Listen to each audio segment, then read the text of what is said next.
Hello दोस्तों, मैं हूं एडवोकेट ब्रिजेश यादव। आज की इस वीडियो क्लास में आप सभी का स्वागत करता हूं। दोस्तों, आज की इस वीडियो क्लास में हम एक बहुत ही महत्वपूर्ण, बहुत ही इंपॉर्टेंट टॉपिक के बारे में आज हम चर्चा करने वाले हैं, जो कि सच में चर्चा का विषय है। डियर फ्रेंड्स, आज हम बात करेंगे अवैध कब्जे को हटाने की प्रक्रिया। दैट मीन्स कि ऐसे लोग जिन्होंने किसी प्रॉपर्टी की, संपत्ति के ऊपर अवैध कब्जा करके रखा है, अब ऐसे लोगों की खैर नहीं, अब इनका क्या होगा। आज के इस वीडियो क्लास में हम इसके बारे में चर्चा करने वाले हैं।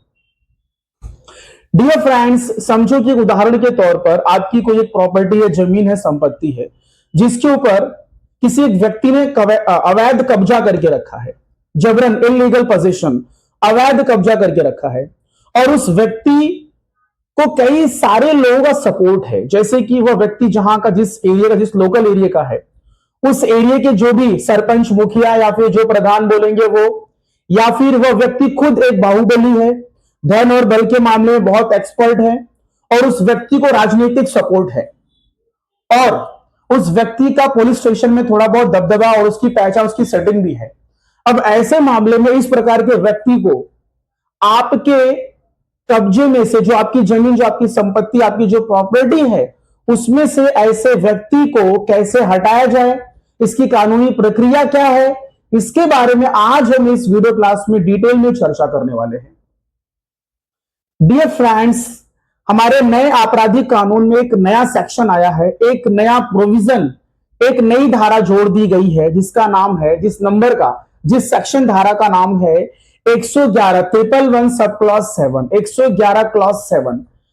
डियर फ्रेंड्स, ये जो सेक्शन, ये जो धारा है, ये धारा एक तरीके समझो आपके लिए एक हथियार है। जो व्यक्ति, जिस व्यक्ति का अवैध कब्जा कर लिया गया है, उसके लिए एक तरीके का बहुत बड़ा हथियार है। इस धारा का उपयोग करके उस व्यक्ति को, जिस व्यक्ति ने तुम्हारा अवैध कब्जा करके रखा है, इलीगल पोजीशन लेके रखा है, इस व्यक्ति को आप ऐसे यूं ही इमीडिएटली आप उसको अपने संपत्ति, अपनी प्रॉपर्टी पे जिसके ऊपर उसने अवैध कब्जा करके रखा है, आप उसको यूं आप हटा सकते हो, इस धारा, इस सेक्शन का आप उपयोग करके, यूज करके।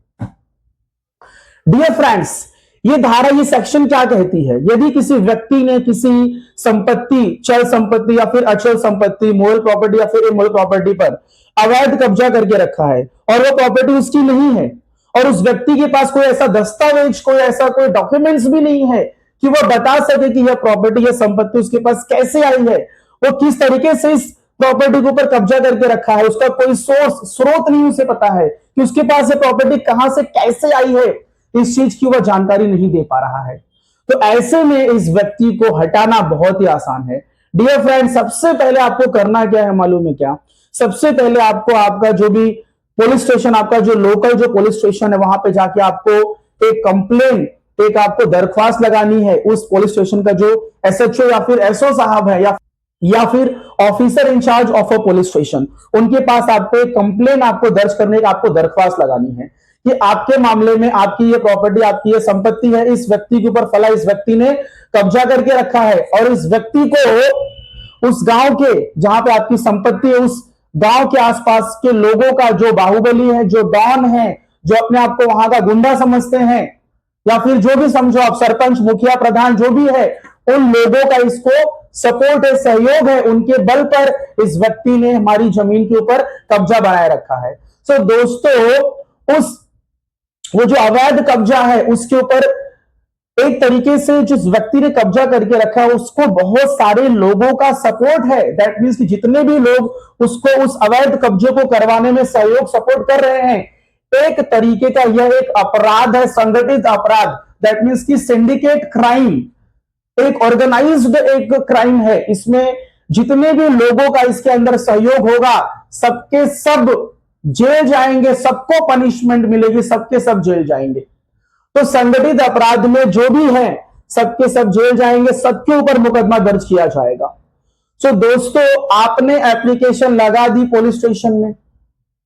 यदि आपका मामला सही पाया जाता है, उस संपत्ति, प्रॉपर्टी का आपके पास सबूत है, डॉक्यूमेंट्स है कि आप उसके रियल, आप उसके मूल मालिक हो, तो इमीडिएटली ऑन द स्पॉट वहां के जो भी थाना इंचार्ज होंगे, जो भी एसएचओ, एसओ साहब या फिर जो थाना प्रभारी होंगे, वो आपके मामले में तुरंत संज्ञान लेंगे, और सामने वाले व्यक्ति के ऊपर, जिसने यह कब्जा बनाए रखा है, उसको तुरंत इमीडिएटली वहां से आउट कर देंगे, उसको वहां से हटा देंगे, और आपको आपका जो कब्जा है वो दिलवा देंगे।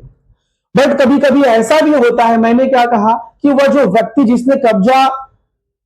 करके रखा, अवैध कब्जा करके रखा है, उस व्यक्ति की पुलिस स्टेशन में भी चलती है, उसकी वहां पे पहचान है, उसकी सेटिंग है, उसको राजनीतिक राजनीतिक पार्टियों का उसको सहयोग है, तो ऐसे मामले में उसका वहां दबदबा है पुलिस स्टेशन में, तो आपका हो सकता है कि आपके मामले में कोई सुनवाई ना हो, आपको वहां से कोई रिलीफ ना हो। तो दोस्तों, माय डियर फ्रेंड्स, आपको डरना नहीं है, आगे भी इसका प्रोसीजर है। यदि आपको थाने से कोई रिलीफ नहीं मिलती है, वहां से आगे यदि आपको न्याय नहीं मिलता है, आपका अवैध कब्जा यदि हटवाया नहीं जाता है, तो ऐसे मामले में आप आगे भी जाएंगे। अब आगे क्या प्रोसीजर है वो मैं आपको बताता हूं। तो फ्रेंड्स, अब पुलिस डिपार्टमेंट में जो एसएचओ साहब के ऊपर के जो उच्च अधिकारी, जो वरिष्ठ अधिकारी है पुलिस डिपार्टमेंट के, जैसे कि एसपी साहब हुए, एसएसपी साहब हुए, ठीक है, आपके डीसीपी हो, कई जगहों पे तो डीसीपी भी कहा जाता है, ठीक है, डीसीपी साहब हुए, डीजी हुए, डीआईजी, एसएसपी जो भी हैं, सीओ हो गए, आपको उनके पास एप्लीकेशन दरख्वास्त लगानी है। और जब आप वहां दरख्वास्त लगाते हैं तो कहीं ना कहीं आपको वहां से 100% आपको रिलीफ मिल जाएगा, और वहां से जो उच्च अधिकारी, जो वरिष्ठ जो पुलिस अधिकारी है, वो क्या करेंगे, उस थाने के जो एसएचओ उनको डायरेक्शन देंगे कि इस मामले में जांच कर आप क्या करिए, आप उचित कार्रवाई करिए। लेकिन हो सकता है जिस व्यक्ति ने कब्जा करके रखा है उसकी सेटिंग, उसकी पहचान एसपी साहब तक भी है, उच्च अधिकारी तक भी उसकी सेटिंग, उसकी पहचान है, और आपको वहां पे भी रिलीफ नहीं मिला। सो दोस्तों, अब ऐसे में क्या किया जाए? अब ऐसे में आपको कोर्ट का सहारा लेना पड़ेगा। अब कोर्ट का सहारा मतलब क्या? आपको जाना होगा आपके क्षेत्र का जो भी आपका न्यायालय होगा, जो आपका मजिस्ट्रेट कोर्ट होगा, जहां पे मजिस्ट्रेट साहब बैठते हैं, magistrate first class, magistrate second class, वहां पे आपको जाना है, और आपको एक वकील, एक अच्छे बढ़िया एक एडवोकेट को आपको हायर करना, और उनके थ्रू वहां पे जाके आपको मजिस्ट्रेट साहब के पास आपको कंप्लेंट फाइल करनी है, आपको एप्लीकेशन वहां पे फाइल करनी है। सो डियर फ्रेंड्स, वहां पे जो आपकी एप्लीकेशन जो फाइल होगी, आपकी जो एप्लीकेशन फाइल होगी, वो फाइल होगी 173 सब क्लॉज 4 में, 173 सब क्लॉज 4 में आप मजिस्ट्रेट साहब के पास आप एक एप्लीकेशन फाइल करेंगे कि आपके मामले में सुनवाई नहीं हुई है, ठीक है। अब आप एप्लीकेशन फाइल करेंगे तो उस एप्लीकेशन के साथ आप एक शपथ पत्र, एक एफिडेविट भी आप लगाएंगे, और आप बताएंगे कि मजिस्ट्रेट साहब, मैं एसपी साहब के पास गया, मैं थाना प्रभारी सर के पास गया, मैं एसएसपी के पास गया, कहीं पर भी मेरी सुनवाई नहीं हुई, तो जो कानूनी प्रक्रिया थी उसको फॉलो करते हुए मैं आपके पास आया। इस तरीके का आपको एक एफिडेविट, आपको एक शपथ पत्र, आपको आपके एप्लीकेशन के साथ आपको मजिस्ट्रेट साहब के पास लगाना है। और ये जो आपकी एप्लीकेशन लगेगी, ये बीएनएसएस के भारतीय न्याय सुरक्षा संहिता के 173 सब क्लॉज 4 में आपकी एप्लीकेशन लगी मजिस्ट्रेट साहब के पास। अब ये एप्लीकेशन जब मजिस्ट्रेट साहब के पास आ जाता है तो मजिस्ट्रेट साहब के पास एक पावर रहती है, ठीक है, मजिस्ट्रेट साहब एम्पावर है बीएनएसएस के 210, मजिस्ट्रेट साहब एम्पावर्ड है कि वो आपके मामले में कॉग्निजेंस ले सकते हैं, आपके मामले में संज्ञान ले सकते हैं। डियर फ्रेंड्स, आपके मामले में यदि सच्चाई है, ठीक है, आपकी एप्लीकेशंस को साहब ने देखा, पढ़ा, आपके जो भी सबूत, एविडेंस जो भी उन्होंने देखा, तो वो संज्ञान ले लेंगे 210 में, बीएनएसएस के 210 में वो संज्ञान ले लेंगे। संज्ञान लेने के बाद वो क्या करेंगे, आपके क्षेत्र का जो भी पुलिस स्टेशन है, जिस पुलिस स्टेशन का यह मामला है, उस पुलिस स्टेशन को वो क्या करेंगे, निर्देशित करेंगे, डायरेक्शन देंगे, ठीक है। अब ये डायरेक्शन देने वाला जो उनको पावर, ये कहां मिला उनको मिला 175(3) में, 175(3) के बीएनएसएस भारतीय नागरिक सुरक्षा संहिता, बीएनएसएस के 2023 का जो नया आपराधिक जो कानून है, उसके 175(3) में उनको पावर मिल गई है कि वो क्या करेंगे, उस पुलिस स्टेशन के जो भी अधिकारी, जो भी एसएचओ, जो भी officer in-charge of a police station जो भी होंगे, उनको वो निर्देशित करेंगे कि भैया इस मामले में क्या करो, इन्वेस्टिगेशन करो, हमारे पास एक कंप्लेन आई है। तो फिर उस पुलिस स्टेशन का जो एसएचओ होगा, वो क्या होगा, उसको अब इस मामले में इन्वेस्टिगेशन करना पड़ेगा, जांच करना पड़ेगा, तो वो एसएचओ साहब आपसे संपर्क करेंगे, आपके पास जो भी सबूत, आपका जो भी एविडेंसेस है, आप उनके पास दे दीजिए, और एसएचओ साहब क्या करेंगे, आपके मामले में डिटेल में वो क्या करेंगे, इन्वेस्टिगेशन करेंगे, और जो भी रिपोर्ट लगेगी वो रिपोर्ट क्या करेंगे, मजिस्ट्रेट साहब के पास पेश कर देंगे। और आपके मामले में यदि सच्चाई होगी, यदि अवैध कब्जा होगा उस प्रॉपर्टी के, यदि आप सच्चे मालिक होंगे, आप रियल मालिक होंगे, आप मूल मालिक होंगे, आप रियल ओनर होंगे, और आपने सबूत दे दिया, तो ऐसे मामले में क्या होगा, मजिस्ट्रेट साहब एफआईआर दर्ज करने का डायरेक्शन देंगे, और आपके मामले में 111 सब क्लॉज 7 में क्या होगी, एफआईआर होगी, और जो आपका अवैध कब्जा है, वह आपका अवैध कब्जा वहां से हटा दिया जाएगा, और उस अवैध कब्जे को